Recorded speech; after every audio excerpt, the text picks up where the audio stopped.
అంటే ఏమవుతుంది? రాముడు తండ్రి, సీతమ్మ తల్లి. అందుకని తల్లిదండ్రులు వాళ్ళిద్దరే అనుకో. అయోధ్యామతవీం విద్ధి, వాళ్ళిద్దరూ ఉన్న అరణ్యం అయోధ్య అనుకో. గచ్చ తాత యథాసుఖం, సుఖంగా వెళ్ళిపో. ఏమిటి వెళ్ళిపోవాలి? రాముడు ఎక్కడుంటే అక్కడ ఉండి అంతే. రాముడి కన్నా విడివడి నువ్వు ఎప్పుడు రావక్కర్లేదు. నువ్వు ఎప్పుడు వచ్చినా వాడి రాముడితో కలిసిరా అంతే. ఈ మాట చెప్పడంలో పెద్దలు ఒక రహస్యాన్ని చెప్పారు. అందులో రామం దశరథం విద్ధి. దశ అంటే పక్షి, రథం అంటే వాహనంగా కలిగిన వాడు. రామం దశరథం విద్ధి, రాముణ్ణి పక్షివాహనుడైనటువంటి శ్రీ మహావిష్ణువుగా తెలుసుకో. మాం విద్ధి జనకాత్మజాం, మాం అంటే లక్ష్మీదేవి.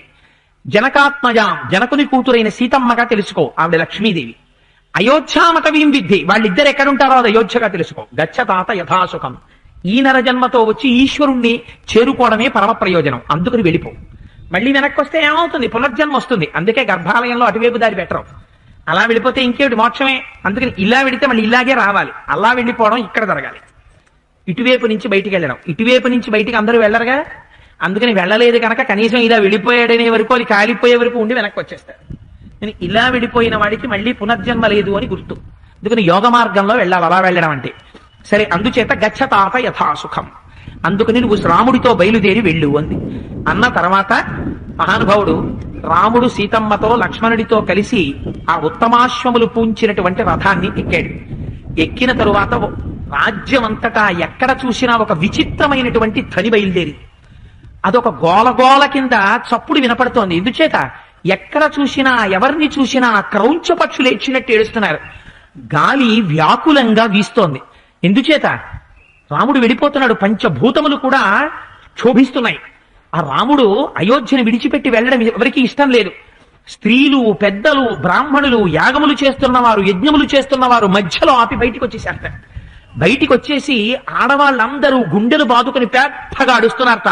హారామా హారామా అని ఒకరు, అయ్యో రామా ఇంక నీ దర్శనం మాకు 14 ఏళ్ల వరకు జరగదా అని కొందరు, రామా నిన్నింక మేము చూడగలవా అని వృద్ధులు కొందరు, ఛీ రాజొక రాజా, ఇటువంటి ధర్మమూర్తిని అరణ్యానికి పంపించినవాడు అని కొందరు. పక్షులు పిల్లలు ఆకలేస్తోందని అరుస్తుంటే ఎగిరి ఆహారం తేవడం మర్చిపోయి గూళ్లల్లో కన్నుల వెంట నీరు కారుస్తూ నిలబడిపోయేట. అశ్వశాలలో ఉన్నటువంటి గుర్రములు, గజశాలలో ఉన్న ఏనుగులు కన్నుల వెంట వేడి నీరు కారుతుండగా పెద్దగా సకిలిస్తూ, గర్జన చేస్తూ, ఘీంకరిస్తూ అటు ఇటు ఉన్మాదంతో తిరిగేట. సమస్త భూతములు ఒక రకమైనటువంటి సంక్షోభానికి గురైపోయేట. ఆ సుమంత్రుడు ఆ రథాన్ని అధిరోహించి తోలబోతున్నాడు గుర్రాల్ని. వెనక నుంచి కౌసల్యాదేవి నాట్యం చేస్తున్నటువంటి ఒక వృద్ధకాంత అన్నట్టుగా గాలిలోకి చేతులు ఊపేస్తూ పెద్ద పెద్ద అరుపులు అరుస్తూ, హా రామ హా సీత ఓ లక్ష్మణ అని అరుస్తూ, అలా తాను జ్యేష్ఠ పత్ని పట్టమహిషి పరిగెత్తకూడదని కూడా మరిచిపోయి ఆ గవాక్షంలోంచి పరిగెత్తుకొచ్చేస్తోందట. పైన ఉన్న ఉత్తరీయం జారి కింద పడిపోయి వెనక నుంచి మంత్రులందరూ పరిగెత్తుకొచ్చి పట్టుకోకపోతుంటే వాళ్ళందరినీ తోసేస్తూ, రామా రామా వెళ్ళిపోకు రామా, నువ్వు వెళ్ళిపోతే నా ప్రాణాలు పోతాయి రామా, నేను ఉండలేను రామా, ఆగు ఆగు అని అరుస్తూ దశరథుడు పరిగెత్తుకొస్తున్నట్ట. ఒక్కసారి రాముడు వెనక్కి తిరిగి చూశాడు. తన తల్లిదండ్రులను అలా చూశాడేమో. ఎంత రాముడైనా హృదయం కదిలిపోయి కన్నుల వెంట నీళ్లొచ్చి, పాపం ఒక్కసారి ఈ గుర్రాలు, ఏనుగులు కదలడంలో పైకి లేచినటువంటి మట్టి దశరథ మహారాజు గారి ఒంటి మీద కళ్ళల్లో పడిపోయిందట. పడిపోతే అయ్యో రాముడు కొంచెం సేపు కనపడతానంటే అది కూడా కనపడకుండా పడ్డాయని ఇలా కళ్ళు నులిమేసుకుని కన్నుల నీటితో రాముడిని చూస్తున్నట్ట. నీరు చిప్పిల్లి రాముడికి తల్లిదండ్రులు కనపడక అలా చూడలేక సుమంత్ర కదుపు రథాన్ని అన్నట్ట. దశరథుడు అన్నట్ట, నేను చక్రవర్తిని, సుమంత్ర ఆజ్ఞాపిస్తున్నాను, రథం నడపకు, ఆపు ఆపు అన్నట్ట. అటు రాజు ఆపు అంటాడు, ఇటు రాముడు నడుపు అంటాడు. ఎవరి ఆజ్ఞ పాటించాలి? అందుకని తిష్టేతి రాజా చుక్రోశ యాహి యాహీతి రాఘవ సుమంత్రస్య బహూమాత్మ చక్రయోరివ చాంతరా. 2 చక్రముల మధ్య పడిపోయిన ప్రాణి ఎలా ఉంటుందో అలా సంకటంలో పడ్డాట సుమంత్రుడు. ఆపంటాడు దశరథుడు, వెళ్ళమంటాడు రామచంద్రమూర్తి. అంటే ఏం చెయ్యాలంటే రాముడు అన్నాడు, రేపు పొద్దున్న తిరిగి వచ్చిన తర్వాత రథం ఎందుకు ఆపలేదయ్యా అంటే, నాకు చక్రాల సవ్వడిలో వినపడలేదని చెప్పేసేయి, రథాన్ని కదుపన్నాడు. ఎందుచేత? ఇంత శోకమూర్తులైన నా తల్లిదండ్రుల్ని నేను చూడలేను. పైగా నేనిప్పుడు గాన ఆగానా నా తండ్రి నన్ను ఆపేస్తాడు.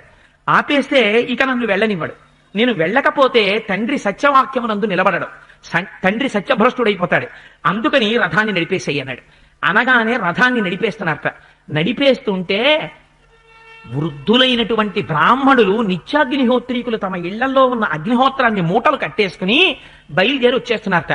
వచ్చేస్తుంటే అక్కడ ఉన్న ఒకడు అన్నట్ట, ఎందుకురా ఏడుస్తారు మీ అందరూ? రాముడు వెళ్ళిపోతే ఏడవడం ఎందుకు? రాముడు వెళ్ళిపోతే మనం ఉంటామా అయోధ్యలో? పిల్ల, మేక, కుక్క, గొర్రె అన్నిటినీ తీసుకెళ్లి పదండి. రాముడు ఎక్కడుంటే మనం అక్కడికి వెళ్ళిపోతాం. రాముడితో పాటు అయోధ్యం తనడికి వెళ్ళిపోతుంది. మనం వెళ్ళిపోతే దశరథుడు వచ్చేస్తాడు, కౌసల్య వచ్చేస్తుంది, సుమిత్ర వచ్చేస్తుంది, సైన్యం అంతా వచ్చేస్తుంది. మనం అందరం అడవికి వెళ్ళిపోతాం. అడవి అయోధ్య అయిపోతుంది. అడవిలో ఉన్న జంతువులన్నీ ఏం చేస్తాయి? బాబాయ్ దేవుడు ఇంతమంది మనుషులు వచ్చేసారని క్రూర మృగాలు, పావులు అన్ని ఇక్కడికి వచ్చేస్తాయి. ఇళ్ళన్నీ మూతపడిపోతాయి. ఇంటి నిండా మంచు పరాగము కమ్మేస్తుంది. అగ్నిహోత్రాలు ఉండవు, దేవతా గృహాల్లో పూజలు ఉండవు, దయ్యాలన్నీ వచ్చి ఇళ్లలో కూర్చుంటాయి. కైకమ్మ భరతుడు వచ్చిన తర్వాత క్రూర మృగాల్ని, పావుల్ని, పాడుపడిపోయిన ఇళ్ళని పరిపాలించుకుంటుంది. బెంగెందుకురా, పదండి మనం వెళ్ళిపోతాం అడవికి. అడవి అయోధ్య అయిపోతుంది, అయోధ్య అడవి అయిపోతుంది, పదండి అన్నట్టు. ఎవడన్నాడో కానీ ఈ మాట బయలుదేరిపోయారు అందరూ. బయలుదేరిపోయి మొత్తం అయోధ్య రాముడి వెనకాల బయలుదేరితే రాముడు చూశాడు, ఇది ఎక్కడి గొడవ, ఆగండి ఆగండి అన్నాడు. ఎవరు ఆగేవాళ్ళు? రామా నిన్ను విడిచిపెట్టి మేము ఉండలేం, ఇది రాముడంటే అని రాముడి వెనకాతల, రథం వెనకాతల పడి వెళ్ళిపోతున్నారు. సాధ్యమైనంత తొందరగా రథాన్ని తీసుకెళ్లడంలో చాలా మంది ఇంకా రాముడి రథం యొక్క వేగాన్ని అందుకోలేక, పరిగెత్తలేక చతికిల పడిపోయారు. స్త్రీలు ఇంకా వెళ్ళలేకపోయారు. లేక బిడ్డలు పుట్టడనుకున్నటువంటి ఒక స్త్రీకి ఆ రోజున కొడుకు పుట్టేట. ఆ తల్లి పాలివ్వలేదు. ఛీ దురాత్ముడా, నువ్వు పుట్టినరోజున రాముడు అరణ్యవాసానికి వెడుతున్నాడు, నువ్వు దుర్మార్గపు పుట్టుక రానిదందిటే. అంటే రాముడు అరణ్యవాసానికి వెడితే ఎంత ఆక్రోశపడ్డారో చెప్పడానికి వాల్మీకి ఆ శ్లోకం ఒక్కటి చాలు. ఎన్ని శ్లోకాలని చెప్పగలం? అందుకని నేను కేవలం విషయాన్ని ఆవిష్కరించే ప్రయత్నం చేస్తున్నాను. అని ఇంత బాధపడుతుంటే రథం నడిచి వెళ్ళిపోతోంది. కానీ పాపం వృద్ధులైనటువంటి బ్రాహ్మణులు తమ నిత్యాగ్నిహోత్రాన్ని మూట కట్టుకుని వీపుల మీద పెట్టుకుని పరిగెడుతున్నారు. పరిగెడుతూ ఆ గుర్రాలను అడిగారు, ఓ గుర్రాలా, ఓ అశ్వములారా, మీకైనా మా యందు ప్రేమ లేదా? అంత గబగబా పరిగెడుతున్నారే, వీపుల మీద అగ్నిహోత్రాలు పెట్టుకుని వృద్ధ బ్రాహ్మణులం, మేము ఎక్కడ పరిగెత్తగలం? మేము పరిగెత్తలేం. కనీసం మీరన్నా ఆగండి, మేము రాముడితో వచ్చేస్తామన్నారు. అంటే రాముడు వెనక్కి తిరిగి చూశాట. ఎంత ధర్మాత్ముడో చూడండి. బ్రాహ్మణులు పరిగెత్తలేక అగ్నిహోత్రాలు పట్టుకు పరిగెత్తుకొస్తుంటే ఆపమన్నాడు రథాన్ని. ఆపమని బ్రాహ్మణులు రథం వెనకాల పరిగెడుతుంటే, సీత మనం రథంలో ఎక్కి వెళ్ళకూడదు, దిగి బ్రాహ్మణుల్ని రథం దింపి బ్రాహ్మణులతో కలిసి నడవడం మొదలెట్టాడు. వాళ్ళు ఊరుకుంటారా? వాళ్ళు సంతోషపడిపోయారు. రామా మాకు ఇంకేం అక్కర్లేదు, ఇలాగే మనందరం వెళ్ళిపోదాం అడవికి. నీకు యవరాజ్య పట్టాభిషేకమై గొడుగు పట్టకపోతే వచ్చిన నష్టమేమిటి? మేము వాజపేయి యాగం చేసినప్పుడు పట్టేటటువంటి శ్వేతఛత్రాలు ఉన్నాయి. ఆ శ్వేతఛత్రాలని రామా నీ మీద ఎండ పడకుండా మేము పడతాం ఛత్రం. ఎంతమంది అభిమానించారో చూడండి. అందుకే లోకంలో ప్రమాదం ఎప్పుడు తప్పుతుంది అంటే, మనం బతికుండాలని కోరుకునేటటువంటి వాళ్ళు, మన కీర్తిని మన యశస్సుని కాంక్షించే వాళ్ళు లోకంలో చాలా మంది ఉంటే, ఆ పేరు చెప్పగానే ఆయన చాలా కాలం బ్రతకాలండి అని కోరుకునే వాళ్ళు ఉంటే ఉపద్రవాలు తప్పుతాయి. ఆ జన్మకి సార్థకత. వాడా అనిపించుకున్న నాడు మనుష్య జన్మకి ప్రయోజనం ఎక్కడుంటుంది? అందుచేత మహానుభావుడు బ్రాహ్మణులందరూ వస్తుంటే తమసా నదీ తీరాన్ని చేరుకున్నారు. చేరుకుని ఆ తమసా నదీ తీరంలో ఆగారు. ఆగి ఆ రాత్రి పడుకున్నారు. పడుకున్న తర్వాత తెల్లవారింది. తెల్లవారుతుంటే ఆ రాత్రంతా అక్కడ కూర్చుని అయోధ్య విశేషాలు, అయ్యో మా నాన్నగారు ఇవాళ రాత్రి పడుకుని ఉంటారు, ఎంత బాధపడుతుంటారో అని చెప్పి అనుకుంటున్నారు. ఈ ప్రజలందరూ కూడా కష్టపడి నడిచొచ్చారేమో, ఆదమరిచి రాముడి చుట్టూ పడుకుని నిద్రపోయారు. మధ్యలో రాముడు సీతమ్మతో కలిసి పడుకున్నాడు. లక్ష్మణుడు మాత్రం నిద్రలేక అలాగే ఉన్నాడు. రాముడు అంటాడు, నేను రాజ్యాన్ని విడిచిపెట్టిన తరువాత మొట్టమొదటి రాత్రి వచ్చింది, మా నాన్నగారు ఎంత బాధపడుతున్నారో అన్నాడు. అంటే మనకి సినిమాలో ఒక్కసారి ఫ్లాష్ బ్యాక్ పెడుతుందే, అలా వాల్మీకి మహర్షి ఎడతారు ఆ సర్గలోకి. రామాయణం ఏమందామండి నిజంగా. దశరథ మహారాజు గారు రాముడు వెళ్ళిపోయిన తర్వాత మూర్ఛ వచ్చి నేల మీద పడిపోయాడు. పడిపోయి తన్నుకుంటుంటే కుడి చేతి పక్కన కౌసల్య ఉంది, ఎడం చేతి పక్కన కైకమ్మ ఉంది. కౌసల్య పాపం ఆవిడ వృద్ధురాలు, పైకి లేపలేదు కదా, చెయ్యి పట్టుకుని దశరథుండి పైకెత్తుతోంది. సంజ్ఞ పొందాడు. పక్కన కైకమ్మ ఉంది. ఆయన చూసి అన్నాడు, నీచురాలా, నీ వల్ల రాముడు వెళ్ళిపోయాడు. నువ్వు ఇంకా నన్ను నీ చేత్తో ముట్టుకోకు. ఏ అగ్నిసాక్షిగా నీ పాణిగ్రహణం చేశానో ఆ నిన్ను ఇప్పుడే విడిచిపెట్టేశాను, ఇంకా నువ్వు నన్ను ముట్టుకోకు అని సైన్యాన్ని పిలిచి ఇక్కడ నుంచి నన్ను నడిపించి కౌసల్యాగృహానికి చేర్చేయండి అన్నాడు. అంటే ఆ కౌసల్యాగృహానికి వెడుతూ నిజంగా ఏడిచాడు ఆ రోజున దశరథ మహారాజు గారు. రాముడు వెళ్ళిపోయాడు, నాకెక్కడికి వెడితే శాంతి లభిస్తుంది? రాముడి గృహంలో వెడితే ఇల్లంతా బావురుమంటూ ఉంటుంది, సీతారాములు ఉండరు. సుమిత్రా గృహంలోకి వెడితే లక్ష్మణుడు లేడు, భరత శత్రుఘ్నులు లేరు, నలుగురు కొడుకుల తండ్రిని. ఇవాళ నేను ఇంత శోకాన్ని పొందితే నాన్నగారు బెంగ పెట్టుకోకండి అని నన్ను కౌగిలించుకుని, బెంగ పెట్టుకోకండి నాన్నగారు అనడానికి ఒక్క కొడుకు లేడు. ఇంత ఉపద్రవంలో ఉన్నాను. ఎవరు చూసినా ఎక్కడ చూసినా బ్రాహ్మణులు మొదలుకొని అందరూ ఛీ, కామంతో కూడుకున్నటువంటి అంధుడైన వృద్ధుడైన రాజు రాముణ్ణి అరణ్యానికి పంపించాడు, ఈ రాజు బ్రతికుండి ప్రయోజనం ఏమిటంటున్నారు. ఇన్ని మాటలు పడ్డాను, కానీ సత్యమునకు కట్టుపడ్డాను. వలలో పడిపోయాను. కైకమ్మ నన్ను ఇటువంటి స్థితికి తీసుకొచ్చింది. వెనకటికి ఒక వెర్రివాడు మామిడి చెట్టుకి ఇంతంత పూలున్నాయి, మోదుగు చెట్టుకి అంతంత పూలున్నాయి, ఇంత పువ్వు పూసిన మామిడి చెట్టు ఇంతకాయ కాస్తే ఇంత పువ్వు పూసిన మోదుగు చెట్టు అంతకాయ కాస్తుందని మామిడి తోట నశింపజేసి మోదుగ విత్తనాలు వేసుకుని మోదుగు చెట్లు పెంచుకున్నాడు. మోదుగ చెట్టుకి పువ్వు పూస్తుంది కానీ కాయ కాయదు. అలా సకల గుణములు కలిగిన కౌసల్య ధర్మపత్నిగా ఉండగా కామమోహంతో కైకమ్మని తెచ్చుకున్నాను. ఇవాళ మామిడి చెట్లు నరుక్కుని మోదుగు చెట్లు వేసుకున్న వాళ్లే ఉంది నా బ్రతుకు అని ఏడ్చి ఏడ్చి ఏడ్చి ఏడ్చి కన్నులు కనపడ్డం మానేసి దశరథ మహారాజు గారు మానేస్తే ఆ రోజున కౌసల్యాగృహానికి తీసుకెళ్లి పర్యంకం మీద పడుకోబెట్టారు. పడుకోబెడితే నిజంగా మహాప్రభో ఆ సర్గలు చదివితే ఉంటుంది, ఇలా ఉంటుందా మనుష్య జీవితం అంటే అనిపిస్తుంది. కౌసల్యని పిలిచి అంటాడు, నాకు వినపడుతోంది, నాకు నువ్వు ఒక్కసారి ముట్టుకో. ఎందుకు నిన్ను ముట్టుకోమంటున్నానో తెలుసా కౌసల్య? నీ గర్భంలోంచి రాముడు వచ్చాడు, నువ్వు రాముడి తల్లివి కదా, నేను వెళ్ళిపోతాను, ఇక నేను బ్రతకను, నేను చనిపోయే లోపల ఇంకా రాముడు ఎలాగో నన్ను ముట్టుకోడు, నేను ఇంకా రాముణ్ణి చూడను. దొంగలు పడిన వారు ఇంట్లో కొన్ని వస్తువులుంచి కొన్ని వస్తువులు ఎత్తుకుపోయినట్టు రాముణ్ణి చూడ్డానికి అలవాటు పడిపోయిన నా దృష్టి రాముడితో వెళ్ళిపోయింది. ఇంకా నాకు మిగిలిన ప్రపంచం ఏం కనపట్టలేదు. కౌసల్య, నువ్వు కూడా నాకు కనపట్టలేదు. అందుకని కనీసం నువ్వు నన్ను ఇలా ముట్టుకుంటే నా త్వగింద్రియం చర్మం పనిచేస్తోందేమో నేను తెలుసుకుంటాను. రాముణ్ణి కన్న తల్లివి కదా, నువ్వు ముట్టుకుంటే రాముడు ముట్టుకున్నట్టు ఉంటుందేమో, కొంచెం నా మనస్సుకి ఏమైనా ఆనందం కలుగుతుందేమో. కౌసల్య, ఒక్కసారి నన్ను వచ్చి ముట్టుకోవా కౌసల్య, ముట్టుకుని నన్ను ఉద్ధరించవా అంటాడు. అంటే కౌసల్య వచ్చింది, అవునులే, కన్న కొడుకుని అరణ్యాలకు పంపించేశావు, కైకమ్మతో ఇన్నాళ్ళు కన్ను మిన్ను గానక ప్రవర్తించావు, ఇవాళ నన్ను ఇటువంటి దౌర్భాగ్యమైన పరిస్థితిలో పారేశావు, నీ వల్ల దేశమంతా క్షోభిల్లుతోంది, ఇప్పటికైనా నీకు చాలా సంతోషంగా ఉందా రాజా, ఆనందంగా పడుకుంటావా ఇప్పుడు అంది. అంటే పడిపోయినటువంటి గుర్రాన్ని ఎందుకు పొడుస్తావు కౌసల్య, నీ దగ్గర ఉపశాంతి పొందుతానని వచ్చాను. ఇవాళ నా మనస్సుకి సంతోషపరచగలిగిన వాడు ఎవ్వరూ లేడు, కనీసం నువ్వు వచ్చి ఇలా ముట్టుకుంటావని నీ దగ్గరికి వచ్చాను, దానిలో రామస్పర్శ పొందుదామని. నువ్వు కూడా ఇంత మాట అన్నావా కౌసల్య? నా పర్యంకం మీదే మూర్ఛపోయాడు మహానుభావుడు. ఎన్ని మాటలు మూర్ఛపోయాడో అసలు దశరథ మహారాజు గారు.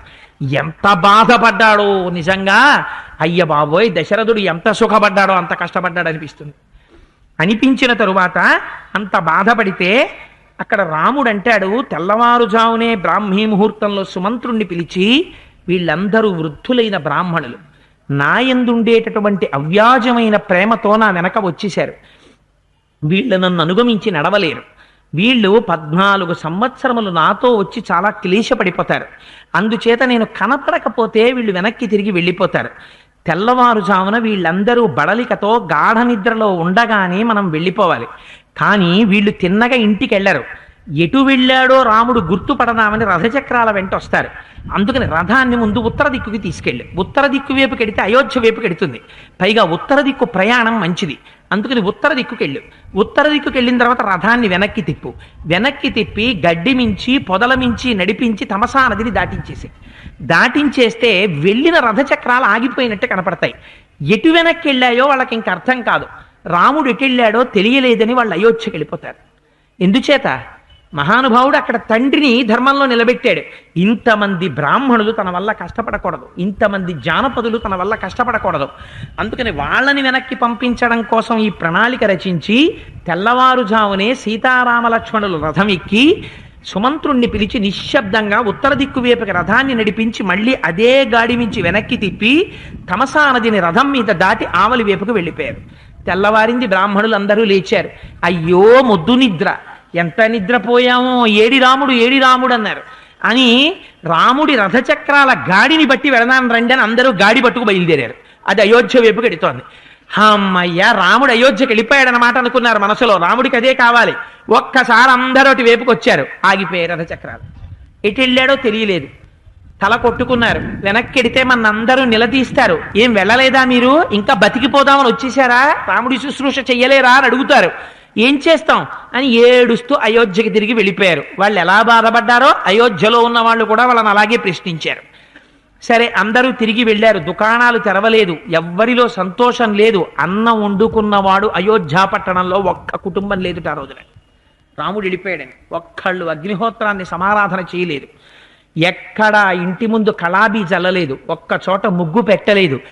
ఏ ఇంటి ముందు నిలబడి నడుస్తూ వెడుతున్నా వెక్కి వెక్కి వెక్కి వెక్కి ఏడుస్తున్న వాళ్లే ప్రతి ఇంటిలోంచి. అంతమంది ఏడుస్తుంటే కైకమ్మ మనసు మారలేదు. అది విచిత్రం. ఇప్పటికీ కూడా రాముణ్ణి వెనక్కి పిలిపిద్దామన్న ఆలోచన ఆవిడికి రాలేదు. కోసల రాజ్యంలో పరమ సంతోషంగా ఉన్న ఏకైక ప్రాణి, మృగములు కూడా లేవు, పక్షులు కూడా, ఒక్క కైక మాత్రం ఆ స్థితిలో ఉంది. ఎంత రజోగుణం లేకపోతే దేవతలావిని అలా ప్రేరేపించారో చూడండి. రజోగుణం ఎంత ప్రమాదమో ఆలోచించండి. అందుకే ప్రయత్నపూర్వకంగా పక్కన పెట్టి తలని ఇలా ఉంచి నమస్కరించడం నేర్చుకోవాలి. అది చేత కాకపోతే తల ఇలా బిరుసుతో పైకి లేచిన కొద్దీ ప్రమాదాలు వెన్నంటి వస్తాయి. సరే, అటువంటి స్థితిని పొందిన తరువాత అక్కడి నుంచి తమసా నదిని దాటారు. ఆ తరువాత వరసగా ఒక్కొక్క రోజు వేదశ్రుతి, గోమతి, స్యందిక అనేటటువంటి నగరాల్ని దాటారు.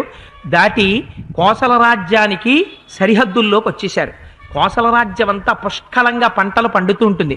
అయోధ్య నగరాన్ని విడిచిపెట్టి వెళ్ళిపోయే ముందు ఆ నగరానికి అధిష్టాన దేవత ఉంటారు. మనం ఒక ఊళ్ళో ఉంటాం, ఇప్పుడు కాకినాడలో ఉంటున్నాం. కాకినాడకి నూకాలమ్మ తల్లో, బాలాత్రిపుర సుందరి అమ్మవారో ఎవరో నగరానికి అధిష్టాన దేవత ఉంటారు. ఆ అధిష్టాన దేవత, అందుకే మన వాళ్ళు పూర్వం నైవేద్యాలు పెట్టామని ఒక సంస్కృతి ఉంటుంది. ఆషాఢ మాసంలోనో ఎప్పుడో నైవేద్యాలు పెట్టామండి ఇవాళ మా ఇంట్లో అంటారేమిటి, మా ఇంట్లో నైవేద్యాలు పెట్టామేమిటి, మీ ఉత్తప్పుడు పెట్టరా? కాదు, ఆ రోజున ప్రత్యేకం పెడతారు. పాలారతి, పప్పారతి అని ఇవో వండాం, కొడుకులున్నారు ఇది వండాం, కూతుళ్ళున్నారు ఇవి వండాం అంటూ ఉంటారు. ఇవన్నీ ఏమిటి? మీరు ఒక ఊళ్ళో సంతోషంగా ఉన్నారు అంటే ఆ ఊరికి అధిష్టాన దేవత ఉంటారు. ఆవిడ ఈ ఊళ్ళో ఉన్న వాళ్ళందరి యొక్క సుఖశాంతులని విచారణ చేస్తుంటారు. అందుకని ఆ ఊరి అధిష్టాన దేవత ఎందు గౌరవంతో ఉండాలి. అయోధ్య కూడా అధిష్టాన దేవత ఉంటుంది. కానీ రాముడు నమస్కరించలేదు వెళ్లే ముందు. ఎందుకని? చుట్టూ ప్రజలున్నారు. అందుకని రథం దిగితే వాళ్ళు పట్టుకుంటారు ఉండిపోమని. అందుకని ఆ రోజున రథం దిగడానికి కుదరలేదు, రథం ఆపడానికి కుదరలేదు. ఇప్పుడు కోసల రాజ్యపు సరిహద్దుకు వచ్చేశాడు కనుక రథం దిగి సీతాలక్ష్మణులతో కలిసి అయోధ్య వైపుకి తిరిగి ఒక నమస్కారం చేశాడు. ఆపృచ్ఛేత్వాం పురీ శ్రేష్ఠే కాకుత్స పరిపాలితే దైవతాని చయాని త్వాం పాలయన్యా వసంతి చ. పూర్వకాలంలో కాకుత్స వంశంలో, మా వంశంలో ఎందరో రాజులు ఓ అయోధ్య నిన్ను పరిపాలించారు. ఎటువంటి అయోధ్య నగరాన్ని విడిచి ధర్మానికి కట్టుబడి అరణ్యవాసానికి 14 సంవత్సరముల నియతితో వెడుతున్నాను. తిరిగి నేను వచ్చి అయోధ్య నగరంలో ప్రవేశించి మా తల్లిదండ్రుల యొక్క పాదములకు నమస్కరించేటటువంటి అదృష్టాన్ని నాకు కటాక్షించు, నాకు పునర్దర్శనాన్ని ఇయ్యి. మనం దేవాలయాలకు ఎడతాం, యాత్రలకు ఎడతాం. ఎక్కడ యాత్రకు వెళ్ళినా జ్ఞాపకం పెట్టుకోండి, అసలు నిజానికి ఆ క్షేత్రంలో ఉన్న అర్చకులు ఆశీర్వచనం చేయాలి, పునర్దర్శన ప్రాప్తిరస్తు అని. వాళ్ళు అనకపోయినా మనం ఒకటి అడగాలి. ఏది అడగాలంటే, మీరు మిగిలిన కోరికలన్నీ అడిగినా అడగకపోయినా దేవతలు కటాక్షిస్తారు. మనసా మనమడగవలసింది, స్వామి నాకు పునర్దర్శనాన్ని కటాక్షించు అని అడగాలి. ఒకపరి మీరు ఆ క్షేత్రముల చుట్టూ తిరగగలిగినటువంటి సమర్థత మీకుంటే, ఆయుర్దాయం ఉంటే, ఆరోగ్యం ఉంటే, ఐశ్వర్యం ఉంటే మీ కుటుంబం రక్షింపబడుతూనే ఉంటుంది. అందుకని ఎక్కడికి వెళ్ళినా నేను మళ్ళీ ఇక్కడికి వస్తాను అంటూ ఉండాలి. అదేం కొంతమంది అయ్యో మొక్కు అయిపోతుందేమోనండి, మొక్కు కాదు, ఈశ్వరుణ్ణి అడగాలి. స్వామి పునర్దర్శనం మళ్ళీ చేసుకునే అదృష్టాన్ని నువ్వు నాకు కటాక్షించు అంటూ ఉండాలి. అందుకు సంతోషిస్తారు. వెళ్ళిపోతున్నవాడు ఏదో చాలా నానా కష్టాలు పడి మన ఇంటికి వచ్చిన వాడు వెళ్ళిపోయేటప్పుడు చెల్లాయి మళ్ళీ వస్తానమ్మా వచ్చే వారం కనపడతానంటే సంతోషంగా ఉంటుంది. కానీ బా ఏటమ్మా ఇల్లు ఇంత దూరంలో కట్టుకున్నారు సత్యాన్ని రావడానికి అంటే అన్నయ్య గారు మళ్ళీ ఎప్పుడైనా వచ్చినప్పుడు రండి అంటే అబ్బో ఎక్కడ రాగలమమ్మా మీ ఇంటికి అన్నాడు అనుకో, ఆవిడ మనస్సు ఖేదపడింది అనుకో, ఏమో నువ్వు మళ్ళీ వస్తావు రావు. అందుకని ఆ మాట అననుకూడదు విననుకూడదు. అందుకని నీ నోటి వెంట ఎప్పుడూ ఓ మంచి మాటే రావాలి. ఏది అమ్మా నాకు మళ్ళీ పునర్దర్శనాన్ని కటాక్షించమ్మా అంటూ ఉండాలి ఏ క్షేత్రానికి వెళ్ళినా. అందుకని నాకు పునర్దర్శనాన్ని అన్నాడు రాముడు, నేర్పాడు మనకి జీవితంలో యథా బతకాలో. ఒక ఊరు విడిచిపెట్టి మన ఊరు నుంచి ఇంకో ఊరు వెడుతుంటే, మన ఊరు దాటిపోతుంటే విశాఖపట్నమో విజయవాడో బయలుదేరామనుకోండి, రెండు వైపులు ఏదో ఓవైపేగా ఎడతాం, ఇటు ఎడితే ఇది సముద్రం తప్ప. అందుకని వెడుతున్నప్పుడు కాకినాడ పొలిమేర దాటుతున్నాం అనేటప్పటికీ నిజానికి మనం చెప్పులిప్పి కారులో ఉన్నా బస్సులో ఉన్నా రైల్లో ఉన్నా ఓసారి వెనక్కి తిరిగి బాలాత్రిపుర సుందరి అమ్మవారికో నూకాలమ్మ తల్లికో మీరు ఏ దేవత అనుకుంటే ఆ దేవతకి మేము నమస్కారం చేయమండి అని చెప్పి లేనిపోని గొడవలు పెట్టుకోక్కర్లేదు. ఎవరికి చేస్తే వాళ్ళు పురానికి అధిష్టాన దేవతగా మనసులో భావించుకుని ఒక నమస్కారం చేసి వెళ్ళడం ఉత్తమ సాంప్రదాయం. వాళ్ళ అనుగ్రహంతో మళ్ళీ తిరిగి వస్తాం ఏ కష్టాలు లేకుండా. అందుకని ఒక నమస్కారం చేసి మహానుభావుడు రామచంద్రమూర్తి బయలుదేరి ఆ కోసల రాజ్యపు సరిహద్దులు దాటిపోయారు.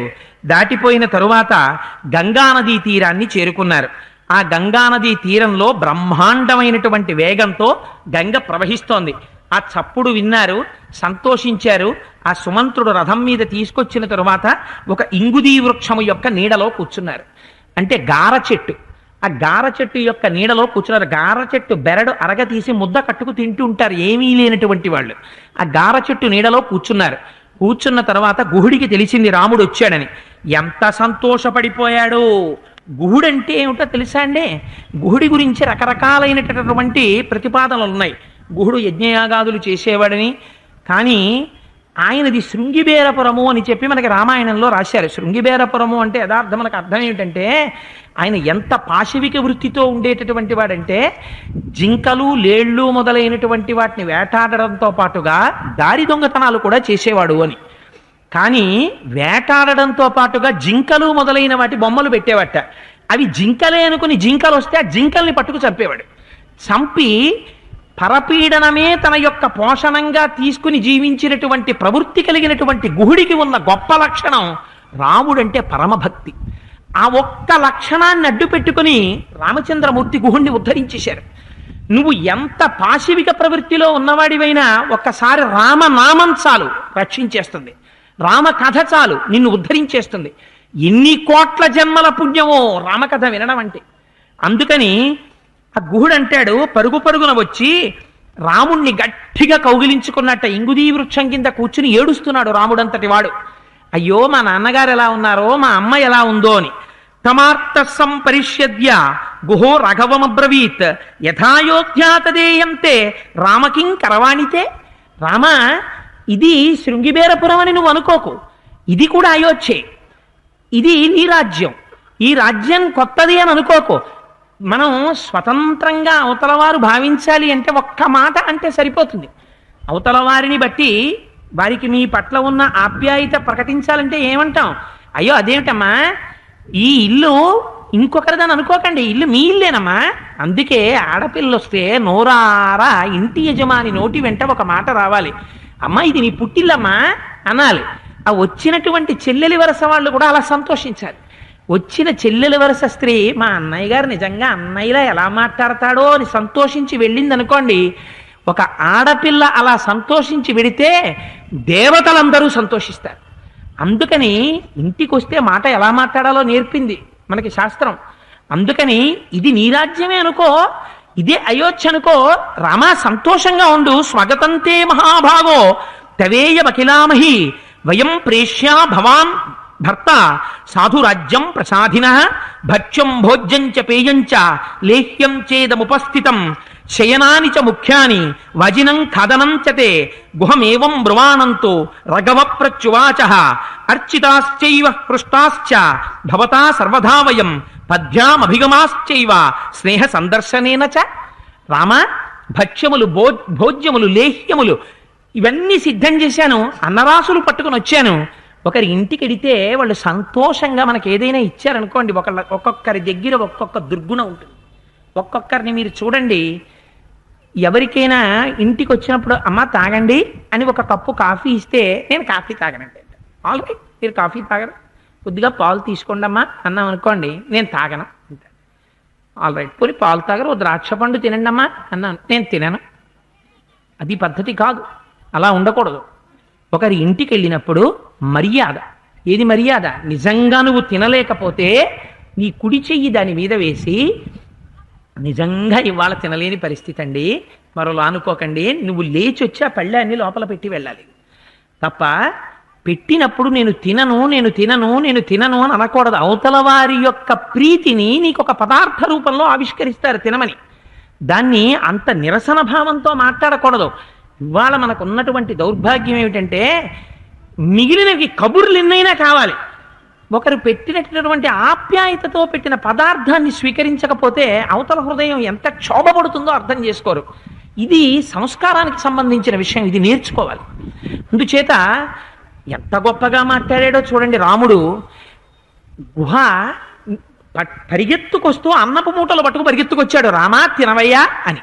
అంటే రాముడు అన్నాడు, ఇవన్నీ నేను తినకూడదయ్యా, నేను ప్రస్తుతం ఒక తాపసిగా జీవిస్తున్నాను, మా అమ్మకి మాట ఇచ్చి వచ్చాను, అందుకని నువ్వు ప్రభువువి, నేను తాపసిగా బతుకుతున్నవాణ్ణి, ఇవాళ నువ్వు ఇచ్చిన హంసతూలికా తల్పాల మీద నేను పడుకోకూడదు గుహ, ఇటువంటి మధురాన్నాలు నేను తినకూడదు, ఇవాళ రాత్రి నేను ఆచమనం చేసి నీళ్లు తాగి పడుకుంటాను, నువ్వు నేను వచ్చానని ఇంత ప్రేమగా నా కోసం పరిగెత్తుకుంటూ వచ్చి నన్ను గట్టిగా కౌగిలించుకుని కన్నుల నీళ్లు పెట్టుకుని, రామా అయోధ్యకి దీనికి తేడా ఏమిటి, ఇది అయోధ్యే నీ రాజ్యమే రామా అన్నావే, ఆ మాటతో నాకు పూజ అంతా చేసేసావు.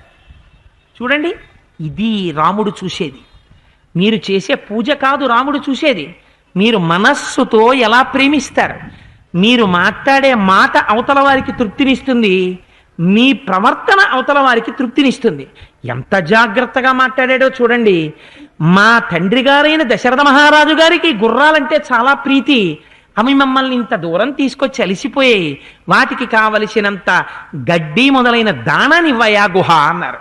అంటే ఆయన గడ్డి వేశాడు, అవి తిన్నాయి, నేల మీద పడుకున్నాయి, పొర్లేయి, సుమంతుడు తెచ్చాడు, నీళ్లు పోశాడు, కడిగాడు, సేద తీరాయి, మరునాడు ఉదయం బయలుదేరు, గంగానది దాటుతానన్నారు, గుహుడు తీసుకొచ్చాడు, పెద్ద పడవ నిర్మించాడు, లక్ష్మణుణ్ణి పిలిచారు, రామచంద్రమూర్తి లక్ష్మణ సీతమ్మని చెయ్యి పట్టుకుని లోపలికి ఎక్కించు అన్నారు. మీకు ఇక్కడ నిజాయితీ ఉన్నప్పుడు లక్ష్మణుడు సీత చెయ్యట్టుకున్నాడా? వీటి గురించి బెంగేం లేదు. ఒక తల్లి స్నానం చేస్తూ ఉంటుంది, పిల్లవాడు స్కూల్ నుంచి లోపలికి వచ్చి ఎల్కేజీయో యూకేజీయో చదువుకుంటున్నటువంటి పిల్లవాడు అక్కడ ఉంటాడు, ఉండి వాడేవో బొమ్మలు వేసుకుంటూ ఉంటాడు.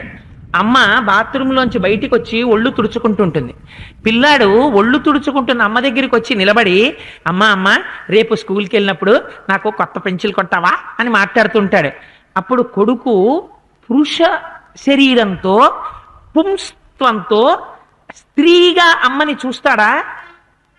చూడడు. ఆ పసితనానికి ఏం తెలుసు అంటే అమ్మతనం ఒక్కటే తెలుసు. అమ్మలోని స్త్రీత్వం తెలియని పసివాడి హృదయం ఎటువంటిదో సీతమ్మ తల్లి చెయ్యి పట్టుకొని పడవెక్కించిన లక్ష్మణుని యొక్క హృదయం అటువంటిది. ఇది చెప్పడానికి ఏ వికారం లేనటువంటి స్థితిలో నిత్య కైంకర్యాభిలాషి.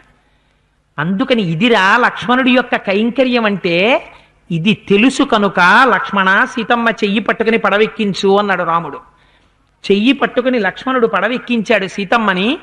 ఆ తెచ్చుకున్నటువంటివి వశిష్ఠ మహర్షి పూజామందిరంలో పెట్టి పూజించారు. వరుణుడిచ్చినటువంటి ఆ అక్షయబాణ తూణీరాల్ని, ధనస్సుని, వాటిని లక్ష్మణుడు వెళ్ళి తీసుకొచ్చాడు. వాటిని అవన్నీ మొలకి కట్టుకున్నారు, భుజాలకి తగిలించుకున్నారు, ఆ పడవెక్కారు.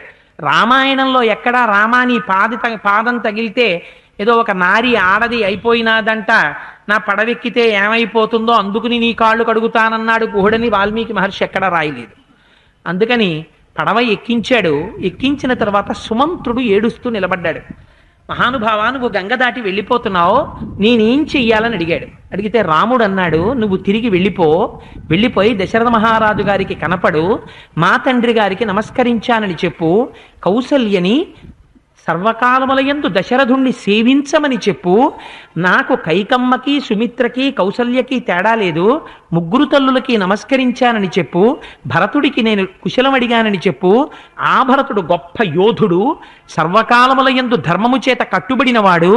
యవ్వరాజ్య పట్టాభిషేకం చేసిన తర్వాత వృద్ధుడైన చక్రవర్తిని మాత్రం ఏ ఒక్క కారణం చేత కూడా వారిని బాధ పెట్టవద్దని చెప్పు. తండ్రి మనస్సుకి అనుగుణంగా పరిపాలించమని చెప్పు అన్నాడు. అన్న తరువాత సుమంత్రుడన్నాడు, నిన్ను విడిచిపెట్టి రామా నేను వెళ్ళలేను, ఇన్నాళ్ళు నీ పరిపాలనలో ఉన్నాను, ఇప్పుడు దుష్టకైక పరిపాలన ప్రారంభమవుతోంది, నేను నీతో పాటు వచ్చేస్తాను రామా, నన్ను తీసుకెళ్ళు, క్రూర మృగాలు వస్తుంటే రథం మీద నిలబడి వాటితో నేను ఎదుర్కొంటాను, నేను కూడా వచ్చి నీకు సేవ చేస్తానన్నాడు. రాముడు అన్నాడు, నువ్వు నాతో వచ్చేస్తే కైకమ్మకు అనుమానం వస్తుంది. రాముడు అరణ్యవాసం చేయకుండా మంచి రథమోటి దొరికింది, తోలేవాడోడు దొరికాడు, పెట్రోల్ అక్కర్లేదు కదా అని ఇంకా సీతమ్మని లక్ష్మణుణ్ణి ఎక్కించుకుని విహారాలు తిరుగుతున్నాళ్ళ ఉందనుకుంటుంది. అందుకని నువ్వు ఖాళీ రథంతో వెనక్కి వెళ్ళిపోవాలి, రాముడు గంగ దాటి అరణ్యంలోకి వెళ్ళిపోయాడని చెప్పాలి, అందుకని నువ్వు బయలుదేరన్నాడు. ఈ మాట చెప్పగానే గుర్రాల్ని పట్టుకుని బయలుదేరట్టే. ఆ గుర్రాలు కదలడం మానేసి కందంలంబుట నీరు కారుస్తూ ఎంత తోలినా కదలడం మానేసి ఎగిరిగిరి పడ్డాయిట. వాటికి రాముడి యందున్న ప్రీతి అటువంటిది. ఆఖరికి ఆ రథం బయలుదేరింది. రాముడు గంగానదిని దాటాడు. గంగానదిని దాటి ఆవలి ఒడ్డుకి వెళ్ళాడు. వెళ్ళిన తరువాత అటుగా నడిచి వెడుతుంటే ప్రయాగ కనపడింది. అక్కడే పర్ణశాలలలోంచి పొగొస్తోంది. ఇక్కడ ఏదో ఆశ్రమం ఉంది, వెడదాన్ని రమ్మన్నారు. అది భారద్వాజాశ్రమం. అక్కడ మహానుభావుడు భారద్వాజుడు ఉన్నాడు, వేదములు చదువుకున్నవాడు, చుట్టూ శిష్యులందరూ పరివేష్టితులై ఉన్నారు. ముందు రాముడు వెళ్ళి నమస్కరించాడు, నేను దశరథ కుమారుణ్ణి, తమ్ముడైన లక్ష్మణుడు భార్య సీతమ్మతో కలిసి వచ్చాను మహానుభావ అంటే. భారద్వాజుడు త్రికాలవేది, ఎవరి మనస్సులో ఏదుందో కనిపెట్టగలిగిన వాడు. పిలిచి ఈ రాత్రి ఇక్కడ ఉండమని తేనె కందమూలములు ఫలములు మొదలైనవి రాముడికి ఇచ్చారు. ముగ్గురు తిని సంతోషంగా అక్కడ పడుకున్నారు. మరునాడు భారద్వాజుడు అన్నాడు, నువ్వు 14 సంవత్సరములు మా ఆశ్రమంలోనే ఉండు, ఎక్కడికి వెళ్ళక్కర్లేదు. అంటే రాముడు అన్నాడు, ఈ మీ ఆశ్రమం మా రాజ్యానికి దగ్గరలో ఉంది, నేనున్నానని తెలిస్తే జానపదులు అందరూ వచ్చేస్తారు, మా దర్శనం చేసుకుంటూ ఉంటారు, దీనివల్ల కైకమ్మకి ఇబ్బందిగా ఉంటుంది, నేను ఇక్కడ దగ్గరలోనే ఉండిపోయానని. అందుకు నీ నిర్జనమై ఎవ్వరూ లేని చోటుకి వెళ్ళిపోతాను. కానీ ఏ క్రూర మృగముల వల్ల రాక్షసుల వల్ల ప్రమాదం లేకుండా భయం అనేటటువంటి మాటకి అలవాటు లేని సీతమ్మ సంతోషంగా తిరగడానికి అవకాశం ఉన్న ఒక యోగ్యమైన ప్రదేశాన్ని నిర్ణయించి భారద్వాజ మహర్షి మీరు చెప్తే అక్కడ పర్ణశాల నిర్మించుకుంటానన్నాడు. అంటే ఆయన అన్నారు, మహానుభావుడు ఇక్కడి నుంచి బయలుదేరండి, యమునా నది తీవ్రమైన వేగంతో వెడుతూ ఉంటుంది, అదే త్రివేణి సంగమం దాటిపోయిన తర్వాత పాయ యమున వెడుతుంటుంది. ఆ యమునని కర్రలతో కట్టినటువంటి పడవ మీద మీ ఇద్దరు జాగ్రత్తగా నడిపి దాటండి. ఆ యమున దాటిపోయిన తరువాత కొంచెం ముందుకు వెడితే మీకు అక్కడ ఒక గొప్ప మర్రి చెట్టు ఒకటి కనపడుతుంది. ఆ మర్రి చెట్టు చాలా గొప్ప మర్రి చెట్టు. ఆ మర్రి చెట్టు కింద మీరు కూర్చోండి. కూర్చున్న తరువాత దానికి నమస్కారం చెయ్యండి. ఎందుచేత అంటే అక్కడ చాలా మంది కూర్చుని దేవతలందరూ కూడా అక్కడ నమస్కారం చేస్తుంటారు, ఆ చెట్టుని సేవిస్తూ ఉంటారు. అది దాటి కొంచెం ముందుకు వెడితే నీలము అనబడేటటువంటి వనం కనపడుతుంది. అక్కడ మోదుకు చెట్లు రేగు చెట్లు చాలా ఎక్కువగా ఉంటాయి, ఇసుక మెత్తగా ఉంటుంది. అది దాటి వెడుతుంటే ఎక్కడ చూసినా నీళ్లు ఉంటాయి, చెట్లన్నీ ఉంటాయి, చిత్రకూట పర్వత శిఖరాలు కనపడుతుంటాయి. చిత్రకూట పర్వత శిఖరాలు ఎంత దూరం కనపడతాయో అంత దూరం మనిషి మనస్సులో పాపపుటాలోచనలు రావు. అందుకని మీరందరూ చిత్రకూట పర్వతాన్ని చేరుకోండి. అక్కడ వాల్మీకి మహర్షి ఆశ్రమం ఉంది. ఆ ఆశ్రమానికి పక్కన మీకు అనువైనటువంటి స్థలంలో ఆశ్రమాన్ని నిర్మించుకోండి. అక్కడ ఏనుగులు తిరుగుతుంటాయి, కొండముచ్చులు కోతులు తిరుగుతుంటాయి, బంగారు చుక్కలు కలిగినటువంటి జింకలు తిరుగుతుంటాయి, మీకు కావలసిన ఆహారం దొరుకుతుంది, కందమూలాలు దొరుకుతుంటాయి, స్వచ్ఛమైనటువంటి జలాలు ప్రవహిస్తుంటాయి. సీతమ్మకి చాలా సంతోషంగా ఉంటుంది. ఆ వనాల్లో ఉపవనాల్లో మీరు తిరగండి. నేను చాలా మాటలకి వెళ్ళాను, ఆ అరణ్యంలో కార్చిచ్చు పుట్టదు, అందుకని రామా మీరు అక్కడ పర్ణశాల నిర్మించుకోండి అన్నారు. ఆ మాట విన్న తర్వాత బయలుదేరారు. ఆ రోజు రాత్రి ఒక చెట్టు కింద విడిది చేశారు, ఎండుటాగులన్నీ పోగు చేశారు. మహానుభావుడు రామలక్ష్మణులు ఇద్దరూ వెళ్ళి 3 మృగాల్ని, ఒక అడవి పందిని, ఓ జింకని, ఒక లేడిని సంహరించి తీసుకొచ్చారు. అగ్నిహోత్రాన్ని రగల్చారు. చీకటి పడకుండానే ఆ మృగం యొక్క మాంసాన్ని కాల్చుకున్నారు. అదేమిటండి, రాముడు దేవుడు కదా అనకండి, రాముడు నరుడిగా చదివితేనే రామాయణం. అందుకని ఆ మృగాల యొక్క మాంసం కాల్చారు, పచనం చేసుకున్నారు. ముగ్గురు ఆ మాంసం తిన్నారు. ఆ ఎండుటాకుల మీద పడుకున్నారు. పడుకున్న తర్వాత రాముడు లక్ష్మణుణ్ణి పిలిచాడు. పిలిచి ఒక పరీక్ష పెట్టాడు. తనంత తాను వచ్చినవాడు ఏమో, ఎందుకు వచ్చింది అరణ్యం అనిపిస్తోందేమో లక్ష్మణుడికి అనుకున్నాడు. వెళ్ళిపోమ్మంటే బావుండు, వెళ్ళిపోదాం, ఏమిట్రా బాబీ అడివి ఇలా ఉంది అనుకుంటున్నాడేమో. ఇంత నిర్జనమైన వనాన్ని చూసి, లక్ష్మణ నువ్వు ముందు నడు, మధ్యలో సీతమ్మ నడుస్తుంది, వెనక నేను నడుస్తానన్నాడు. అని ఇంతసేపు నడిచేటప్పటికి కొంచెం బెంగగా ఉందేమో చూద్దామని పిలిచి అన్నాడు, నాకు ఆలోచన వచ్చిందయ్యా. భరతుడు యవరాజ్య పట్టాభిషేకం చేసుకున్న తర్వాత కౌసల్యా సుమిత్రల్ని నిగ్రహిస్తాడు, బంధిస్తాడు. వృద్ధుడైపోయాడు దశరథుడు, కామవ్యామోహానికి లొంగిపోయాడు. ఎవరు రక్షిస్తారు కౌసల్యా సుమిత్రల్ని? అందుకని లక్ష్మణ రేపు ఉదయం బయలుదేరి నువ్వు అయోధ్య వెళ్ళిపో అన్నాడు. అంటే ఆయన అన్నాడు, అన్నయ్య తప్పకుండా వెళ్ళిపోతాను, కానీ ఈ మాట నాకు చెప్తున్నావు కదా, ఈ మాట సీతమ్మ తల్లిని, అప్పటికి సీతమ్మ తల్లి నిద్రపోతోంది ఆకుల మీద, నిద్రపోతున్న సీతమ్మ తల్లిని కూడా పిలిచి చెప్పమే అన్నయ్య. నచ సీతాస్త్వయాహీనా నచాహమపి రాఘవ ముహూర్తమపి జీవావో జలన్మధ్యా వివాధృతౌ. అన్నయ్య సీతమ్మ తల్లి నిన్ను విడిచిపెట్టి ఉండలేదు కనుక, ఆ విషయం నీకు తెలుసు కనుక సీతమ్మని వెనక్కెళ్ళి కౌసల్యా సుమిత్రా దశరథుల శుశ్రూష చెయ్యమని నువ్వు ఆజ్ఞాపించవు. నన్నెందుకు వెళ్ళిపోమ్మంటున్నావో తెలుసా? నిన్ను విడిచిపెట్టి నేను వెళ్ళిపోయి ఉండగలనని నువ్వు అనుకుంటున్నావు. అన్నయ్య నేను వెళ్ళిపోతాను, కానీ ఎలా వెళ్తానో తిడతా. నచ సీతా త్వయాహీనా నచాహమపి రాఘవ ముహూర్తమపి జీవావో జలన్మధ్యా వివాధృతౌ. నీటిలో తిరిగేటటువంటి చేపని చేతితో పట్టుకుని పైకి తీసి ఒడ్డున పారేస్తే తన ఒంటికి తడి ఉన్నంతసేపు మాత్రమే ప్రాణములను నిలబెట్టుకుని ఆ ఇసుక మీద పైకి కిందకి పైకి కిందకి ఎగిరెగిరి పడి ఒంటి తడి ఆరిపోతుంటే మెల్లమెల్లగా ప్రాణములు విడిచిపెట్టేస్తూ ఆఖరి తడి ఆరిపోగానే గుడ్లు తేలేసేసి కింద పడిపోయినటువంటి చేపలా వెనక్కి తిరిగి వెళ్ళిపోతూ నిన్ను చూస్తుంటే ఎంతసేపు నువ్వు లీలా మాత్రంగా కనపడతావో అంతసేపు మాత్రమే ప్రాణములతో ఉండి ఇంకా నువ్వు కనపడ్డం మానేయగానే ప్రాణములు వదిలిపెట్టేస్తానన్నయ్యా, నిన్ను విడిచిపెట్టి నేను ఉండలేను అని చెప్పుకున్నాడు. రాముడు అన్నాడు, 14 సంవత్సరములలో ఇంకొక్కసారి కూడా నిన్ను ఈ మాట అన్నావు, లక్ష్మణ నువ్వు నాతోనే ఉండు అన్నాడు. ఇంత పరిశీలన చేస్తాడు రామచంద్ర ప్రభు.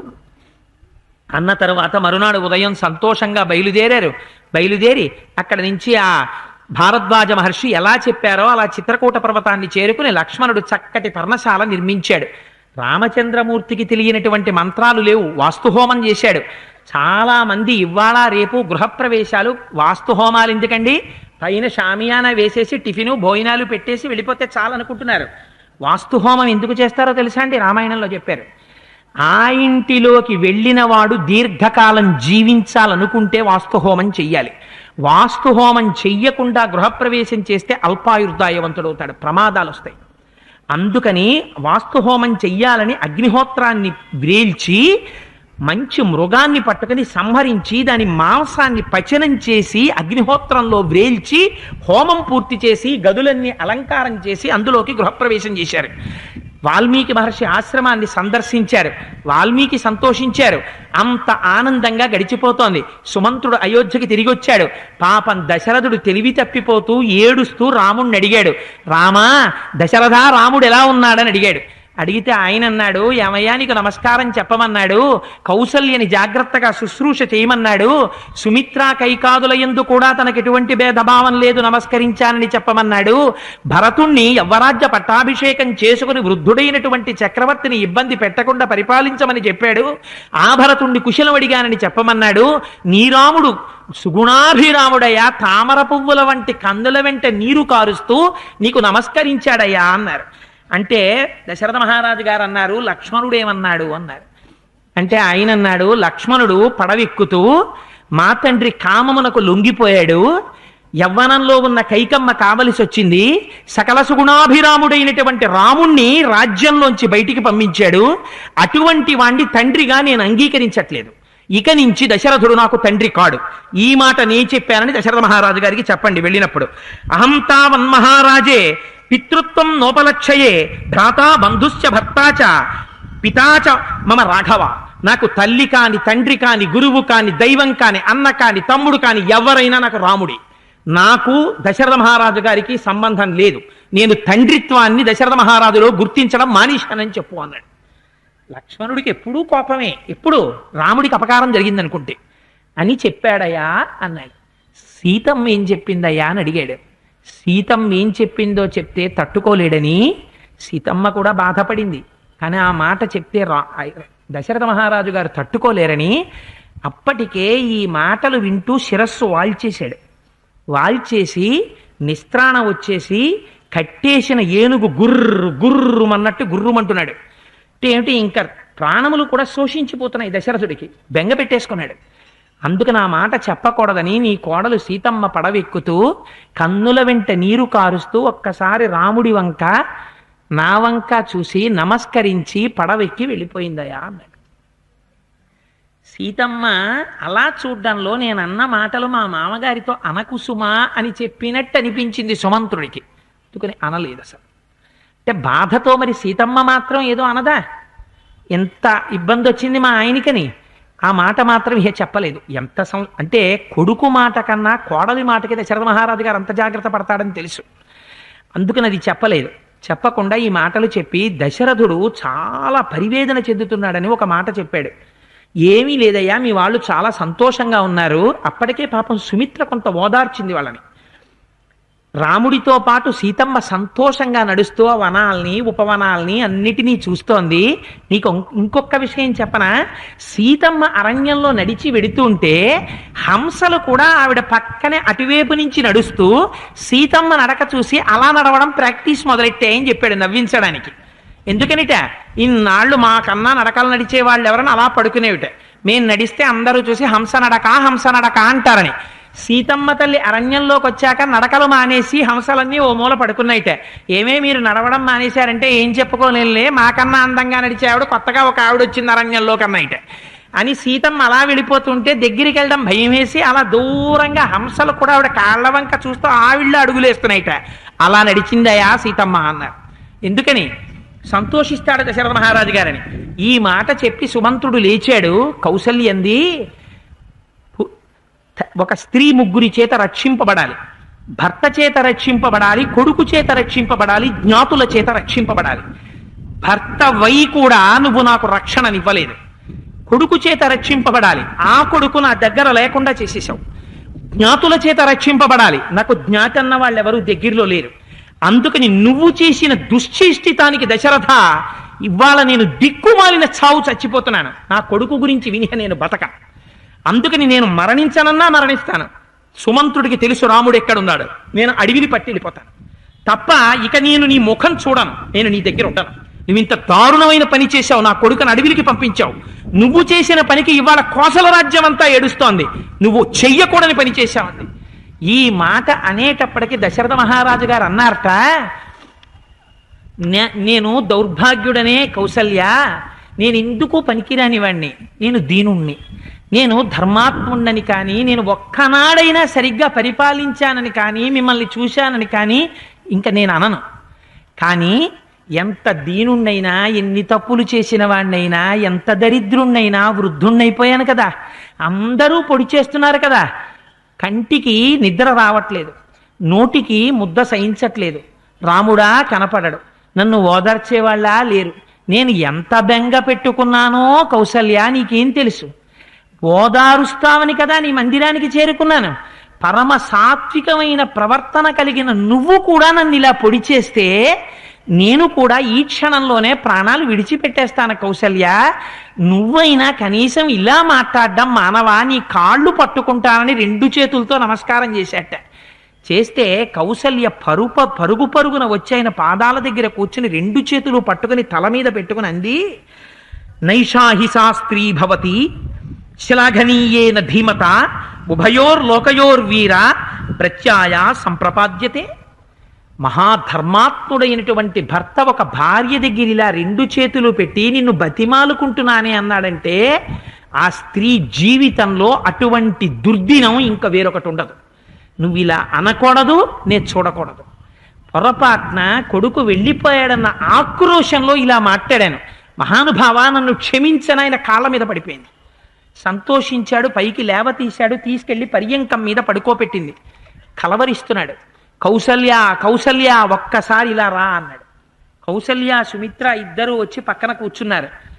నేను ఎందుకింత బాధపడుతున్నానో నాకు ఇప్పుడు అర్థమైంది. నువ్వు ఒక మాట అన్నావు, పాలు తాగుతున్న దూడల్ని ఆవుల నుంచి వేరు చేశానన్నావు. పాలు తాగుతున్న పిల్లలకి తల్లుల యొక్క స్తన్యములు కత్తిపెట్టి నరికేసి ఉంటాను, అందుకే నేను ఇవాళ ఇంత బాధపడుతున్నానన్నావు కౌసల్య. నీది కాదు దోషం, నాకు ఇప్పుడు జ్ఞాపకం వస్తోంది. నీకొక్క విషయం చెప్తాను, జాగ్రత్తగా వినన్నాడు. కౌసల్య సుమిత్ర కూర్చునున్నారని అనుకుంటున్నాడు మహానుభావుడు. వాళ్ళు బాధలు ఇలాగే పరాకు మాటలు మాట్లాడుతున్నాడని వింటున్నారు. పాపం వాళ్ళ మనస్సు వినే స్థితిలో లేదు. కానీ ఆయన చెప్పుకుంటున్నాడు బాధతోటి, యవ్వనంలో ఉన్నప్పుడు వెళ్ళు తెలియని స్థితిలో ఉన్నాను. అప్పుడు మంచి వర్షాకాలం, మంచి వర్షం పడి అరణ్యమంతా నీరు నిలబడి ఉంది. సహజంగా యవ్వనంలో ఉన్నవాణ్ణి కాబట్టి నాలో రజోగుణం ప్రకోపించింది, వేటాడాలనిపించింది. బయలుదేరి వెళ్ళాను. ఆకాశమంతా నిర్మలమైంది, భూమంతా నీటితో నిండి ఉంది. ఎక్కడ చూసిన నెమళ్ల యొక్క క్రేంఖణములు వినపడుతున్నాయి. పక్షుల రెక్కలు తడిసిపోయి బరువై ఎగరలేక గూళ్లలో కూర్చున్నాయి.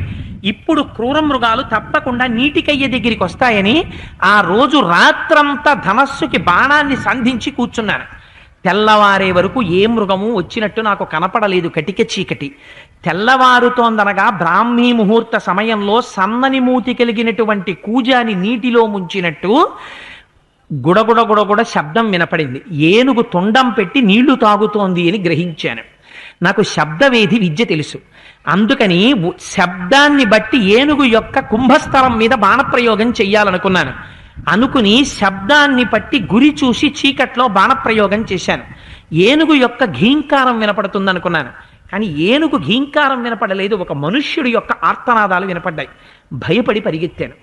పరిగెత్తేసేటప్పటికీ నేను విడిచిపెట్టినటువంటి బాణం గుండెల్లో గుచ్చుకొని ఒక మునికుమారుడు ఆ నది ఒడ్డున పడి తన్నుకుంటున్నాడు. దగ్గరకు వెళ్ళి భయపడుతూ అడిగాను. అడిగితే ఆయన ఒక మాట అన్నాడు, రాజా నువ్వు బెంగ పెట్టుకోకు, నేను మునికుమారుణ్ణి, నేను కేవలం మునివృత్తిలో ఉన్నాను, తపస్సు చేసుకుంటున్నాను, తల్లిదండ్రుల్ని పోషిస్తున్నాను, వేదాధ్యయనం చేస్తున్నవాణ్ణి, ఇటువంటి నన్ను నిష్కారణంగా ఎందుకు బాణం పెట్టి కొట్టావని అడిగాడు. అడిగితే మహానుభావా నిన్ను కొట్టాలని నేను అనుకోలేదు, నీటి తాగుతున్న చప్పుడికి ఏనుగు అనుకుని బాణాన్ని విడిచిపెట్టాను, నా దురదృష్టాన్ని నీకు తగిలింది అని భయపడుతూ నిలబడ్డాను, శపిస్తాడని. ఆయన అన్నాడు, నీకు బ్రహ్మహత్యా దోషం లేదు. ఎందుచేత అంటే నా తండ్రి వైశ్యుడు, నా తల్లి శూద్రస్త్రీ.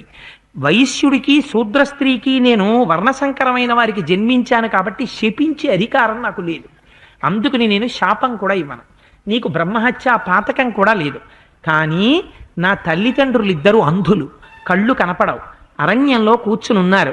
రోజు నేను ఆ గ్రంథపఠనం చేస్తే అవి వింటూ ఉంటారు. నేనే ఆహారము నీళ్లు పట్టికెడతాను. మహాదాహంతో ఉన్నారు. నువ్వు ఈ నీళ్లు పట్టుకెళ్ళి నా తల్లిదండ్రులకి ఇయ్యి. ఈ బాణపు ములుకు నాలో ఉన్నంతసేపు ఈ బాధ ఆగట్లేదు, పక్షి కొట్టుకుంటున్నట్టు కొట్టుకుంటున్నాను, ఈ బాణం తీసేయమని అడిగాడు. తీసేస్తే పిల్లవాడు మరణిస్తాడు, తీయకపోతే రక్తం కారి కొట్టుకుంటున్నాడు. అతను బాధపడ్డం ఇష్టం లేక బాణం లాగేశాను. పిల్లవాడు వెంటనే మరణించాడు. ఆ నీటి కుండ పట్టుకుని తల్లిదండ్రుల దగ్గరికి వెళ్ళాను. నా పదఘట్టనాన్ని విన్నటువంటి తల్లిదండ్రులు, నాయనా కుమారా అందులో ఇంతసేపు ఎక్కడికి వెళ్ళిపోయావు? మీ అమ్మ నీ కోసం బెంగ పెట్టుకుంది నాయనా, నువ్వు సంధ్యావందనం చేసుకుని వచ్చి రోజు నమస్కారం చేస్తే పొంగిపోతాం, మేము అంధులం, తినడానికి కూడా తెచ్చుకోలేము, మమ్మల్ని పోషిస్తున్నవాడివి, ఇంతసేపు ఎక్కడికి వెళ్ళావని అడిగాడు నా తండ్రి అని అడిగాడు ఆ మునికుమారుని తండ్రి. అడిగితే నేను ఉన్న మాట ఉన్నట్టు చెప్పాను, నా వల్ల పొరపాటు జరిగింది, మీ కుమారుణ్ణి నేనే సంహరించానని చెప్పాను. ఆయన క్రోధాన్ని చెందిన, నువ్వు బ్రహ్మహత్యా పాతకం మాత్రం నీకు లేదని ఆ కుమారుడి యొక్క కళేబరాన్ని చూపించమని అడిగాడు. చెయ్యి పట్టి తీసుకెళ్ళాను. వారిద్దరూ కుమారుడి శవం మీద పడి రోదించి ఏడ్చారు. ఏడ్చిన తరువాత నా వంక తిరిగా ఆ ముని కుమారుని యొక్క తండ్రి ఒక మాట అన్నాడు, నేను ఎలా అయితే ఇప్పుడు ఈ పిల్లవాడి మీద పడి హా కుమారా అని పుత్రశోకంతో ప్రాణాలు విడిచిపెడుతున్నానో, నువ్వు కూడా హా కుమారా అంటూ పుత్రశోకంతో ప్రాణాలు విడిచిపెడతావు అని నన్ను శపించాడు. ఈలోగా దేవలోకంలోంచి ఇంద్రుడు వచ్చాడు. వచ్చి నువ్వు తల్లిదండ్రులకు చేసినటువంటి సేవకి నీకు స్వర్గం ఇస్తున్నానని ఆ మునికుమారుణ్ణి రథంలో కూర్చోబెట్టుకుని తీసుకెళ్ళాడు. వెళ్ళిపోయేటప్పుడు ఆ పిల్లవాడు తల్లిదండ్రులకు నమస్కరించి వెళ్ళిపోయాడు. అయినా సరే ఆ పిల్లవాడిని విడిచి ఉండలేక ఆ ఇద్దరు దంపతులు ప్రాణాలు విడిచిపెట్టారు. ఆనాడు నేనేమనుకున్నానో తెలుసా కౌసల్య, పోనీలే శపిస్తే శపించాడు కానీ నాకు పిల్లలు ఉండకపోవడం అన్నది ఉండదన్నమాట, నాకు కొడుకులు ఉంటారు అని సంతోషించాను యవ్వనంలో. అప్పుడు తెలియదు కొడుకుని విడిచిపెట్టి హా కుమారా అంటూ మరణించడం ఎంత కష్టమో నాకు తెలియలేదు కౌసల్య. నేను చేసిన పాపం నన్ను వెంటాడింది. నా చెవులు వినపట్టలేదు, నా కళ్ళు కనపట్టలేదు, నా తగింద్రియం పనిచేయడం మానేస్తోంది, నాకు జ్ఞాపక శక్తి కూడా తగ్గిపోతోంది. నువ్వెవరో నేనెవరో ఏం తెలియట్లేదు, చిత్తం భ్రాంతమైపోతోంది. ఎవరో దూతలొచ్చి పాశములు వేసి నా ప్రాణాల్ని ఉగ్గడించేస్తున్నారు. కౌసల్య, నాకు రాముణ్ణి చూసేటటువంటి అదృష్టం లేదు. ఈ వెళ్ళిపోతున్న సమయంలో రాముడొచ్చి నన్నొక్కసారి గట్టిగా కౌగిలించుకుని నా చేతులు పట్టుకుని నాన్నా నొక్క మాట అంటే నేను స్వస్థతతో ఆ రాముణ్ణి చూద్దును. 14 సంవత్సరముల తరువాత తిరిగొచ్చిన రాముణ్ణి చూసేటటువంటి అదృష్టం ఇంకా ఈ దశరథుడి యొక్క శరీరానికి లేదు. కౌసల్య, నేను వెళ్ళిపోతున్నాను, నేను తెలిసి ఏ తప్పు చెయ్యలేదు, నన్ను మన్నించు అని కౌసల్య సుమిత్ర హారామా అని అరుస్తూ మహానుభావుడు ప్రాణములు విడిచిపెట్టేశాడు. విడిచిపెట్టినా అక్కడే కూర్చున్న కౌసల్య సుమిత్ర దశరథుడి ప్రాణములు పోయాయి అనుకోలేదు, మూర్ఛపోయాడు అనుకున్నారు. పడుకుని నిద్రపోయారు. మర్నాడు వందిమాగదలు వచ్చి స్తోత్రం చేశారు, పాటలు పాడారు, దంతధావనం చేసుకోవడానికి నీళ్లు పెట్టారు, వేడి నీళ్లు పెట్టారు, పన్నీరు పెట్టారు, దేవతలకి పూజ చేయడానికి తులసి నీరు పెట్టారు, పుష్పాలు పెట్టారు. ప్రభువుకి కొంచెం దగ్గరకు వచ్చి చూశారు. ప్రభువుని ముట్టుకోవడానికి అర్హత లేదు. అందుకని కౌసల్య సుమిత్ర అక్కడే ఆదమరిచి నిద్రపోతున్నారు. రాత్రల్లా వారికి నిద్ర లేదు, కొడుకు గురించి బెంగబెట్టుకుని. వారిని లేపి అడిగారు, ప్రభువు కదలడం లేదని. కౌసల్య గభాలన లోపల పరదాలోకి వెళ్ళి ఆయన్ని కదిపి చూసింది. అప్పటికే దశరథ మహారాజు గారు ప్రాణములను విడిచిపెట్టేశారు. కానీ మహానుభావుడు దశరథుడు జన్మించినందుకు హారామ దశరథ మరణం చెప్పిన తరువాత ఇంకా తదనంతర కథని ప్రస్తావించడం అంత మంచిది కాదు. ఆయన శరీరాన్ని ఉత్తరక్రియలు చేసేటటువంటి కొడుకు కూడా దగ్గర లేడు. అది దశరథుడి దౌర్భాగ్యం. తైల ద్రోణిలో ఉంచారు. భరతుడు రావాలి ఇప్పుడు, ఎందుకని రాముడు రాడు, లక్ష్మణుడు రాడు, భరత శత్రుఘ్నులు యుధాజిత్తు దగ్గర ఉండిపోయారు. ఇక ధర్మం నడుస్తుంది. ఇప్పుడు వశిష్ఠుడు రాజసభ పెట్టి మార్కండేయ మహర్షి మాట్లాడతారు. ఆ భరతుడికి వార్త అందిన తర్వాత అసలు భరతుడి క్యారెక్టర్ అంటే ఏమిటో, వశిష్ఠ మహర్షి భరతుడని పేరు ఎందుకు పెట్టారో, భరతుడు కైకతో ఎలా మాట్లాడతాడో, ఆ అయోధ్యకాండని మహర్షి ఎలా నడిపిస్తారో ఎంత అద్భుతంగా ఉంటుందో ఆ విషయాల్ని రేపు చూద్దాం. కానీ హారామ అంటూ దశరథుడు మాత్రం రామనామం చెప్పుకుంటూ వెళ్ళిపోయి ధన్యతని పొందాడు. రామచంద్రమూర్తి పుత్రధర్మాన్ని పాటించి దశరథ మహారాజు గారిని సత్యవాక్యమునందు నిలబెట్టడం కోసమని 14 సంవత్సరములు అరణ్యవాసం చెయ్యడం కోసమని బయలుదేరి వెళ్ళి చిత్రకూట పర్వతమునందు నివసించడం మొదలుపెట్టారు. ఆ చిత్రకూట పర్వతానికి వెళ్లే ముందు స్వామి ఆ గంగా తీరంలో గుహుణ్ణి పిలిచి, గుహ, నేను కేశ సంస్కారము మొదలైనటువంటివి చేసుకోకూడదు, నేను ఒక తాపసిగా జీవించాలి కనుక నువ్వు వెళ్ళి మర్రిపాలు తీసుకొచ్చి నా తల మీద లక్ష్మణుడి తల మీద పొయ్యవలసింది అన్నారు. అత్యంత అందమైన కుంతలములు కలిగినటువంటి రామచంద్రమూర్తి యొక్క శిరస్సు మీద, లక్ష్మణుడి శిరస్సు మీద మర్రిపాలు తెచ్చి ఎంతో బాధపడుతూ పోశాడు గుహుడు. ఆనాడు ఆ కేశపాశములన్నీ జటలు కట్టేశాయి జిగురుపాల వల్ల. దానితో జటామండలధారి అయి ఆయన అరణ్యవాసాన్ని ప్రారంభం చేశారు. ఈ అరణ్యవాసానికి ఒక గమ్మత్తు ఉంటుంది. తాపసిగా జీవించు అంటే బాహ్యమునందు మాంసాది ఆహారమును విసర్జించుట అన్న అర్థము తోచిన దానికి ఒక మినహాయింపు ఉంటుంది. ఎందుచేత అంటే రామచంద్రమూర్తి అరణ్యకాండలో చెప్తారు, ఆయన సహజంగా క్షత్రియుడు, అందున ఒక రాజు యొక్క కుమారుడు. అందుచేత సర్వకాలముల యందు కూడా రక్షణ బాధ్యత అన్నది క్షత్రియుడి యొక్క భుజస్కంధముల మీద ఉంటుంది. పైగా తాను క్షత్రియ వంశ సంజాతుడు కనుక ఆయన మాంసాహారము తినడం కూడా నిషిద్ధం కాదు. కానీ సర్వకాలముల యందు మాంసాహారము కాకుండా దొరకనప్పుడు దాని గురించి ఖేదపడకుండా మాంసాహారం రాజులు తిన్నట్టుగా తయారు చేయడం వేరు, కేవలం ఆకలి తీర్చుకోవడానికని ఇంకా ఏదీ దొరకనప్పుడు ఒక మృగాన్ని వేటాడి తీసుకొచ్చి ఆ మాంసాన్ని పచనం చేసుకుని తినడం వేరు. ఎందుచేతనంటే మహారాజుల వంటశాలలో ఎన్ని రకాల దినుసులు ఉంటాయో అన్ని దినుసులు దండకారణ్యంలో రమ్మంటే వస్తాయా? అప్పటికి కుక్షిని నింపుకోవడానికి కావలసినటువంటి విధంలో మాత్రమే మాంసపచనం చేస్తారు. చేసి ఆ మాంసాహారాన్ని తింటూ, అందుకే 1కి 10 మాటలు బెంగపెట్టుకున్నాడు దశరథుడు, నా కుమారుడు ఎలా జీవిస్తున్నాడో అని. అదే కాలమునందు తాపసిగా ఉన్నా కూడా క్షత్రియ ధర్మాన్ని అనుసరించాడు కనుకనే చేతిలో కోదండాన్ని కూడా ధరించినటువంటి వారై రాక్షస సంహారం చేస్తూ ఆశ్రయించినటువంటి బ్రాహ్మణుల్ని, మునుల్ని, దీనుల్ని రక్షించారు. అలా అరణ్యానికి వెళ్ళిపోతే రాజ్యాన్ని విడిచిపెట్టి, దాన్ని మనం వానప్రస్థము అని పిలుస్తాం సాధారణంగా. ఎప్పుడంటే వృద్ధాప్యం వచ్చేశాక కొడుక్కి యవ్వరాజ్య పట్టాభిషేకం చేసేసి మహారాజు వానప్రస్థానికి వెళ్ళిపోతాడు. కానీ రామచంద్రమూర్తి వెళ్ళిన దాన్ని వానప్రస్థము అని పిలవరు, దాన్ని వైఖానస ధర్మము అంటారు. అంటే అందులో భార్యతో కూడినటువంటి వాడై పుత్రధర్మాన్ని పాటించడానికి, తండ్రి గారిచ్చినటువంటి మాట నిలబెట్టడానికి తాత్కాలికంగా 14 సంవత్సరములు అరణ్యవాసం చేస్తాడు. కానీ చేసేటప్పుడు ఎంత ఏకాంతంలో ఉన్నా చుట్టూ ఉండేటటువంటి ప్రకృతి ఇంద్రియములకు భోగము కల్పించేది, ఇంద్రియములను ఉత్సాహపరిచేది అయినప్పటికీ ఏ కారణము చేత మనస్సులో భార్య యందు గ్రామ్య సుఖములను అనుభవించాలనేటటువంటి కోరిక జనించనటువంటి స్థితిలో ఇంద్రియములను జయించినటువంటి వారై ఉంటారు. అందుచేత అలా ఉండడాన్ని వైఖానస ధర్మము అని పిలుస్తారు. అందుకని అరణ్యవాసంలో 14 సంవత్సరములు అటువంటి నియములు పాటించి తిరిగి రాజ్యమునకి రావాలి, వచ్చి తల్లిదండ్రులకి నమస్కారం చెయ్యాలి. అందుచేత మహానుభావుడు 14 సంవత్సరముల అరణ్యవాసమునకు ఆయన బయలుదేరారు. ఇక్కడ దశరథ మహారాజు గారు కుమారుడి మీద బెంగపెట్టుకుని ప్రాణములను విడిచిపెట్టారు. ఆయన శరీరాన్ని విడిచిపెట్టారు అనేటటువంటి విషయాన్ని ఇతరులైనటువంటి మంత్రులు వారు కూడా వచ్చి నిర్ధారణ చేసిన తరువాత అంతఃపురం అంతా క్రౌంచపక్షులు ఏడ్చినట్టుగా బిగ్గరగా ధ్వని చేస్తూ ఆ పత్నులందరూ ఏడుస్తున్నారు. కౌసల్య యొక్క దుఃఖానికి అంతే లేదు. కైకమ్మ, నీ కోరిక తీరింది.